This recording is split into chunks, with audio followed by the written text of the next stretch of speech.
मैं स्पष्ट रूप से कह रहा हूँ आपके चैनल पर, पूरी जिम्मेदारी के साथ कह रहा हूँ कि पूरी ताकत लगा लें। ये लोग कुछ होने वाला है नहीं, ये 10-20 साल की बातें होती हैं।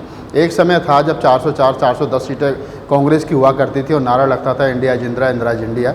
आज वो लोग कहाँ हैं आपको पता है। ये सदा चीज़ें नहीं रहने वाली हैं। जब कभी इतिहास लिखा जाएगा और इतिहास में गलती से एक पेज फालतू चला जाएगा तो मोदी जी और आरएसएस और बीजेपी का सारा कार्यकाल उस एक पेज में सिमट जाएगा। तो संगठन जो कर सकता है और हम जो संगठन के लेवल पर कर सकते हैं वो हम लोग कर रहे हैं। लेकिन यही है कि सरकार, एक आदमी कुछ नहीं कर सकता। इसमें मायावती जी को बोलना चाहिए, अखिलेश यादव को बोलना चाहिए, जो SC ST OBC के नेता हैं उनको बोलना चाहिए, कांग्रेस को बोलना चाहिए कि आप देश के प्रधानमंत्री हैं, हिंदुओं के प्रधानमंत्री नहीं हैं। कांग्रेस नहीं बोल रही है, RSS के दबाव में, पता नहीं किसके दबाव में भी, और मायावती जी नहीं बोल रही हैं, अखिलेश यादव नहीं बोल रहे हैं, लालू यादव जी जो दूसरे बड़े दड़ा है बिहार की राजनीति का, वहाँ निकट भविष्य में चुनाव भी हैं, वो लोग नहीं बोल रहे हैं। तो जब तक नेता नहीं बोलेंगे, नेताओं को बोलना चाहिए कि आप संवैधानिक पद पर हैं, और संवैधानिक पद पर होने का मतलब यह है कि आप किसी धर्म के क्या नाम है, कोई पुजारी नहीं है, कोई पंडित नहीं है, कोई आप उसके प्रवक्ता नहीं हैं, लेकिन आप इस देश के प्रधानमंत्री हैं, आप संवैधानिक पद पर हैं, संवैधानिक कुर्सी पर हैं। तो आपकी जिम्मेदारी बनती है कि आप किसी धर्म को प्रेजेंट ना करें, बल्कि सर्व धर्मों का सम्मान करते हुए, जैसा कि हमारा संविधान कहता है। दबी जबान में, और वैसे भी RSS और बीजेपी के तमाम लोग ये कहते रहे कि हम तो हिंदू राष्ट्र इसको बनाना चाह रहे हैं। तो ये जो भी लोग इस तरीके का काम कर रहे हैं या जो भी लोग इस तरीके की भाषा का प्रयोग कर रहे हैं, वो तमाम लोग, मैं तो कहूँगा कि संविधान विरोधी हैं, लोकतंत्र विरोधी हैं, और लोकतंत्र को बचाने के लिए, संविधान को बचाने के लिए आप जैसे और हमारे और तमाम एक्टिविस्ट और प्रबुद्ध लोगों की ज़रूरत है। नागपाल जी, क्या लगता है, देश के प्रधानमंत्री जी 5 अगस्त को रामलला का शिलान्यास करने वाले हैं, ऐसी मीडिया में खबरें आ रही हैं। क्या लगता है कि संवैधानिक पद पर होते हुए उन्हें किसी भी धर्म का हो, किसी धार्मिक स्थल का उन्हें शिलान्यास करना चाहिए? देखिए, जो भारतीय संविधान कहता है, भारतीय, क्योंकि हमारा देश जो वो सेकुलर कंट्री है, और सेकुलर का जो शब्द है, सेकुलर जो शब्द है, मतलब जैसे भारतीय संविधान का प्रियम्बल है, we the people of India, हम भारत के लोग, तो उसमें हम हिंदू लोग नहीं हैं, हम मुस्लिम लोग नहीं हैं, हम क्रिश्चियन नहीं, हम भारत के लोग, यानी हम जितने भी धर्म, जितने भी पंथ, जितने भी मजहब को मानने वाले लोग इसमें रहते हैं, और उसकी एक लोकतांत्रिक व्यवस्था है।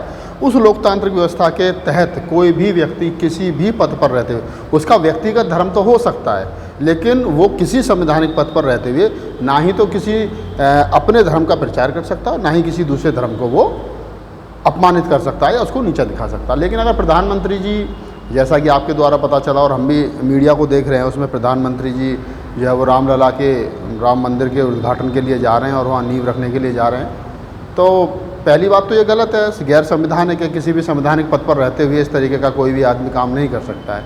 अब वो क्यों कर रहे हैं, क्या हिटलरशाही मुल्क भर में चला रखी है उन्होंने, क्या वो संदेश देना चाहते हैं? दबी जबान में, और वैसे भी RSS और बीजेपी के तमाम लोग ये कहते रहे कि हम तो हिंदू राष्ट्र इसको बनाना चाह रहे हैं।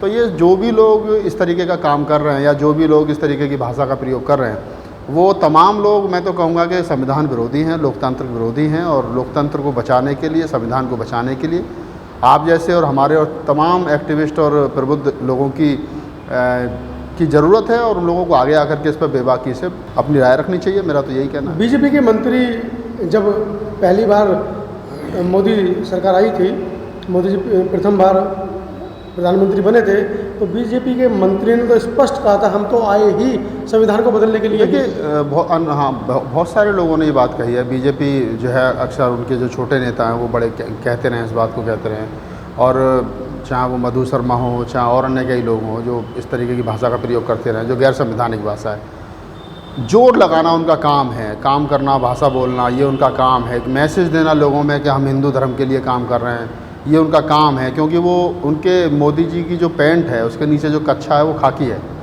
वो जो कच्छा है वो RSS का है, और तमाम बीजेपी के जो बड़े लोग हैं या बड़े नेता हैं उनका कच्छा सबका खाकी है, कच्छा जो है वो RSS का ही है। तो वो भाषा RSS की ही बोलेंगे, नेता बेशक देश के बन गए हो। तो मोदी जी से वैसे ज़्यादा कुछ उम्मीद भी नहीं थी, क्योंकि इस प्रकार के आदमी से जो बिल्कुल एक इस तरीके से कट्टर हो, और तो उससे क्या उम्मीद कर सकते हैं हम लोग। ठीक है, वो राम मंदिर का उद्घाटन कर रहे हैं, आज उनके पास में पूर्ण बहुमत की सरकार है, और सरकार के नशे में ऐसी सारी चीज़ें चलती हैं। उन्होंने जो किया है वो उनका अपना काम है, वो कर रहे हैं उसको। मोदी जी OBC समाज से आते हैं, ऐसा कहा जाता है, और पूरा ओबीसी समाज आज आरक्षण को लेकर तटस्थ है। आधा 90% ओबीसी समाज को पता ही नहीं है कि हमारा आरक्षण खतरे में है या नहीं है। कुछ बुद्धिजीवी लोग हैं जो ओबीसी आरक्षण की पैरवी कर रहे हैं, तो उस बारे में क्या कहेंगे? देखिए, सबसे मेन जो मूल कारण जो है वो मूल कारण है शिक्षा। जब तक हम लोग शिक्षित नहीं होंगे, जब तक हम लोगों को ये पता ही नहीं होगा कि शिक्षा क्या है, जब शिक्षित होंगे तो हम अपने अधिकारों के लिए जागरूक होंगे, हमें अपने अधिकारों का पता होगा। अभी जब हम लोग शिक्षित ही नहीं है, हम लोग रामायण और गीता और शिव पुराण से बाहर ही नहीं निकल रहे हैं, मंदिरों के के बाहर जो लाइन लगा करके खड़े हैं।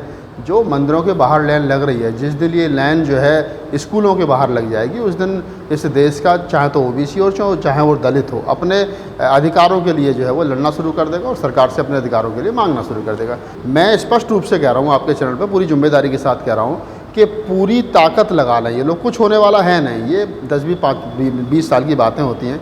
एक समय था जब 404-410 सीटें कांग्रेस की हुआ करती थी और नारा लगता था इंडिया जिंद्रा, इंदिरा जिंडिया।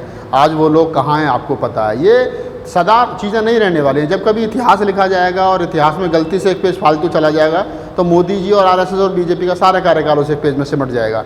ये तानाशाही ज़्यादा दिन तक नहीं चलती है। लेकिन फिर भी मैं आपके चैनल के माध्यम से बात कहना चाहता हूँ कि सरकार का काम मंदिर बनाना नहीं है, सरकार का काम स्कूल बनाना है, हॉस्पिटल बनाना है, यूनिवर्सिटी बनाना है, लोगों के लिए सुख सुविधाएं देना है, उनकी ज़रूरत की साधन देना, ये सरकार का काम है। मंदिर बनाने का काम धार्मिक लोगों का काम है, बाबाओं का काम है, मौलवियों का काम मस्जिद बनाने का है, सिखों का काम गुरुद्वारे बनाने का, बौद्ध भिक्षुओं का काम बुद्ध मठ बनाने का, ये धार्मिक लोगों का काम है। मंदिर सरकार नहीं बना सकती है, तो ये कोई बड़ी बात नहीं है। सरकार का आप देखेंगे कि सुप्रीम कोर्ट का फैसला जो है वो भी, मैं तो परसों भी एक चैनल पर बड़ी जिम्मेदारी के साथ एक बात कही थी कि 1990 के आसपास से इसी सरकार ने फैसला, इसी सुप्रीम कोर्ट ने ये कहा था कि जो ये है क्या नाम रामलला है, रामलला को ही उन्होंने मानने से इनकार कर दिया। उन्होंने कह दिया था कि रामलला कोई है ही नहीं, काल्पनिक कहानी है। चाहे तो वो पेरियार रामास्वामी नायकर की सच्ची रामायण हो, चाहे आप देखेंगे कि उसमें जो ललय सिंह यादव की हिंदी, उसका जो हिंदी में उन्होंने उसका वो किया था, अनुवाद किया था, उसको लेकर के वो सुप्रीम कोर्ट तक गए थे। तो और राम जेठमलानी देश के इतने बड़े वकील हैं, वो कई बार कह चुके हैं कि राम कभी पैदा ही नहीं, और सुप्रीम कोर्ट खुद इस बात को स्वीकार कर चुका है कि हाँ ये काल्पनिक कहानी है। लेकिन उसके बावजूद भी आप देखेंगे कि काल्पनिक कहानी होने के बावजूद भी आज वही सुप्रीम कोर्ट जो रामलला को लीगल पर्सन मान रहा है। तो जो सुप्रीम कोर्ट कभी ये कह रहा था कि रामलला कभी हुआ ही नहीं है, वो एक काल्पनिक कहानी, आज वही सुप्रीम कोर्ट रामलला को लीगल पर्सन मार के उसे ज़मीन दे रहा है। तो ये सब गोलमाल चल रहा है। सुप्रीम कोर्ट हो, वो सब आरएसएस के दबाव में सरकार चल रही है, सरकार के दबाव में सुप्रीम कोर्ट चल रहा है, और उनका एक एजेंडा है इस देश को हिंदू राष्ट्र बनाना। अभी आप जैसे लोगों की, पत्रकार लोगों की, प्रबुद्ध साथियों की जिम्मेदारी है कि वो हिंदू राष्ट्र को ना बनने दें, संविधान को जिंदा रखें, संविधान को बचाए रखें और लोकतंत्र को बचाए रखें। नीली क्रांति के आप राष्ट्रीय प्रवक्ता हैं, राष्ट्रीय प्रवक्ता के तौर पर नीली क्रांति क्या इस मामले में करना चाहते हैं? हमने पहले भी एज ए नीली क्रांति का प्रवक्ता होने के नाते मैंने पहले भी अपने संगठन के माध्यम से इस बात पे स्पष्टीकरण दिया है कि किस प्रकार से हम लोगों को इसका विरोध कर रहे हैं। लेकिन सरकार है, उनकी तानाशाही चल रही है। हमारे अध्यक्ष माननीय सुरजीत सम्राट साहब हैं, उन्होंने भी अपने वक्तव्य में इस बारे में कहा है और अनेकों बार बड़ी मुखरता के साथ उन्होंने कहा है। तो संगठन जो कर सकता है और हम जो संगठन के लेवल पर कर सकते हैं वो हम लोग कर रहे हैं। लेकिन यही है कि सरकार, एक आदमी कुछ नहीं कर सकता। इसमें मायावती जी को बोलना चाहिए, अखिलेश यादव को बोलना चाहिए, जो SC ST OBC के नेता हैं उनको बोलना चाहिए, कांग्रेस को बोलना चाहिए कि आप देश के प्रधानमंत्री हैं, हिंदू के प्रधानमंत्री नहीं हैं। कांग्रेस नहीं बोल रही है, RSS के दबाव में, पता नहीं किसके दबाव में भी, और मायावती जी नहीं बोल रही हैं, अखिलेश यादव नहीं बोल रहे हैं, लालू यादव जी जो दूसरे बड़े दड़ा है बिहार की राजनीति का, वहाँ निकट भविष्य में चुनाव भी हैं, वो लोग नहीं बोल रहे हैं। तो जब तक नेता नहीं बोलेंगे, नेताओं को बोलना चाहिए कि आप संवैधानिक पद पर हैं, और संवैधानिक पद पर होने का मतलब यह है कि आप किसी धर्म के क्या नाम है, कोई पुजारी नहीं है, कोई पंडित नहीं है, कोई आप उसके प्रवक्ता नहीं हैं, लेकिन आप इस देश के प्रधानमंत्री हैं, आप संवैधानिक पद पर हैं, संवैधानिक कुर्सी पर हैं। तो आपकी जिम्मेदारी बनती है कि आप किसी धर्म को प्रेजेंट ना करें, बल्कि सर्व धर्मों का सम्मान करते हुए, जैसा कि हमारा संविधान कहता है, उसका पालन करते हुए प्रधानमंत्री को निमंत्रण ही स्वीकार नहीं करना चाहिए कि वो रामलला के जा करके वहाँ नींव में रखें या नींव का हिस्सा बने, उस पार्ट का हिस्सा बने, ये गलत है। तो ऐसी स्थिति में जब सरकार अपनी नहीं है और प्रशासन अपना नहीं है, बहुजन युवाओं का एक बहुत बड़ा वर्ग है, बहुजन युवाओं का खासकर, जो बड़े जोश में, उनको आप क्या कहना चाहेंगे? देखिए, मैं तो उनसे यही कहूँगा कि भाई ठीक है, वो लोग जो कर सकते हैं वो कर रहे हैं। आप इस घड़ी को याद रखिए, आप इस क्षण को याद रखिए। और ये काले अक्षरों में लिखा जाने वाला जो है वो पल है। मैंने जिस दिन सुप्रीम कोर्ट का फैसला राम मंदिर के पक्ष में आया था उस दिन भी एक बात कही थी कि ये इतिहास में अमर रहेगा कि एक ऐसे व्यक्ति को लीगल पर्सन मान लिया गया जो कभी पैदा ही नहीं हुआ।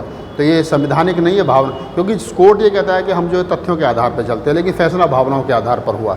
अगर झगड़ा इस बात का था कि मंदिर की ज़मीन है या मस्जिद की जगह है, आपने मंदिर को जगह दे दी और मस्जिद को दूसरी जगह 5 एकड़ ज़मीन दी, तो समझौता हुआ ना। ये तो जगह कहाँ दी गई किसी को, आपने दोनों पक्षों को खुश कर दिया और सरकार के दबाव में आपने क्या नाम है फैसला दे दिया, और जिस जज ने फैसला दिया था उसने आपने उसको राज्यसभा में मेंबर बना दिया। इसी के चलते मैं अपने तमाम बहुजन समाज के नौजवान साथियों को यही कहना चाहूँगा, झगड़ा मत कीजिए, लड़िए मत। ये विचार की लड़ाई है, वो हिंदूवादी विचार के लोग हैं, हम लोग कुछ लोग सामंतवादी विचार के लोग होते हैं, कुछ अपनी अपनी विचारधारा है, हम लोग अम्बेडकरवादी विचारधारा के लोग हैं। हमारी लड़ाई डंडे की नहीं है, हमारी लड़ाई कलम की है। आप समय का इंतज़ार कीजिए, अच्छे समय के लिए लोगों को तैयार कीजिए, और जब लोग तैयार हो जाएंगे तो निसंकोच हम लोग इस लड़ाई को जीतेंगे। और जो देखेंगे कि मतलब जो आज फैसले गलत दिशा में हो रहे हैं, जब कभी कल को आपकी सरकार होगी, क्या आप उन फैसलों को बदलने की ताकत रखेंगे? ये तभी हो सकता है जब आपकी सरकार होगी।